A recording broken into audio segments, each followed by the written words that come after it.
वह एक गर्मी की शाम थी जब नंदिनी ने पहली बार राघव को देखा। वह अपने छोटे से गांव में एक पुस्तकालय के बाहर बैठी थी, किताबों में खोई हुई। राघव, जो शहर से आया था, उसे अपनी आंखों से देखकर मंत्रमुग्ध हो गया। उसकी आंखों में एक गहरी चमक थी, जैसे वह किसी कहानी का एक महत्वपूर्ण हिस्सा हो। नंदिनी एक साधारण लेकिन मजबूत लड़की थी। उसे किताबें पढ़ना बहुत पसंद था और वह अक्सर गांव के बच्चों को कहानी सुनाती थी। राघव एक महत्वाकांक्षी लेखक था, जो अपने लेखन में प्रेरणा की तलाश में था।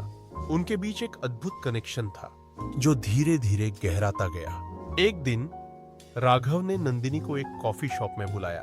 दोनों ने अपनी पसंदीदा किताबों के बारे में बात की। उनकी बातचीत में एक गहराई थी जो दोनों के दिलों को छू गई। जैसे जैसे समय बीतता गया, नंदिनी और राघव एक दूसरे के करीब आते गए, लेकिन राघव को शहर लौटना था और यह जानकर नंदिनी का दिल टूट गया।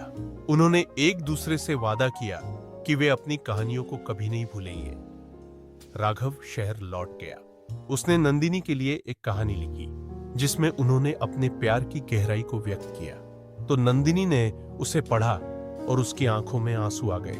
उसने महसूस किया कि उनका प्यार केवल एक पल का नहीं था, बल्कि एक अनंत कहानी थी।